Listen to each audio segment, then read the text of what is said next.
From before dawn, they gathered at the jungle's edge, queuing for a chance to get out of here to somewhere better. Well before the gates to the registration centre opened, hundreds were here. Police and fire crews too. This is a delicate operation. France has drafted in over 1,000 officers. At just before 8 a.m, the gates to the registration warehouse open. They're channeled into a number of lanes, families, regular adults travelling alone, and then those who say they're under 18 and unaccompanied. Inside, they're registered and given a wristband, which corresponds to one of 167 new asylum centres in France, where they're to be taken. Back outside, among the throng, a face I recognise. This is Nasruddin, a 16-year-old Ethiopian. I'd met him just 10 days ago. Then he was at a camp 40 miles south of Calais with hundreds of others, showing us the reasons he fled his home. Talk to you briefly. So what is your plan now? What will you do now? You are queuing to go where? Now I'm going. He tells me he'll register for his wristband, and because he's a minor, he may well be allowed to the UK. His friends all want to do the same. How old are you? Your age? I'm 16. How old? 16 years 16. old. And you? 17. 17. And how old are you? 16. 16. By daylight, it's clear how many are streaming out of the camp.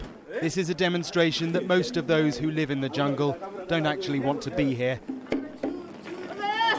Most don't even want to go to the UK anymore. They just want asylum, and if it's in France, that's fine. UK or France, so we're just ready to accept whatever. You don't mind if you go to the UK or to France? I don't mind. The most thing, what I want is, already I didn't come from my country. I go to UK. No, this is not my aim. My aim is to save my life. There are a few British officials here, from the Home Office and the police too. Can I ask you what your role is out here? We're here supporting the policing operation for the French. Charity workers are trying to keep the lone children together and safe. Right, stay together everyone. How's it all going? It seems to be going very well. Yeah, we're doing what we can, just trying to get the kids registered and at the reception centre as safely and calmly as possible, really. These ones all have family, so we're just making sure they get there. How are you? A little later, another chance encounter, a young Eritrean boy. I met the 16-year-old in August in Sicily. He'd just arrived on a rubber dinghy from Africa, travelling without his family, but with his young friends. Now he's made it here. He'll head to be registered. A young teenager who's travelled across Africa and Europe alone. Now France and Britain must work out what to do with him. For now, he'll be housed here, in these containers next to the jungle. But next to them, in the tents, some of those who are refusing to leave. Walking around, we see plenty who'll become a challenge for the police. Well, it's clear that a lot of people are deciding to leave, but quite a few are still staying, and a lot of these tents have still got people inside.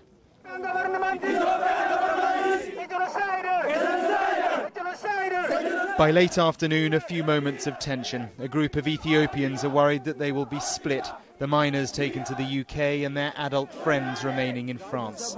It's an added complication for the police, but it's short-lived. Through the day, things could have been a lot more difficult for the police and for the migrants. The authorities will see this as a success. 2,000 have now been moved. The rest, probably more than 3,000, will leave or be forced out in the coming days. Mark Stone, Sky News, in Calais.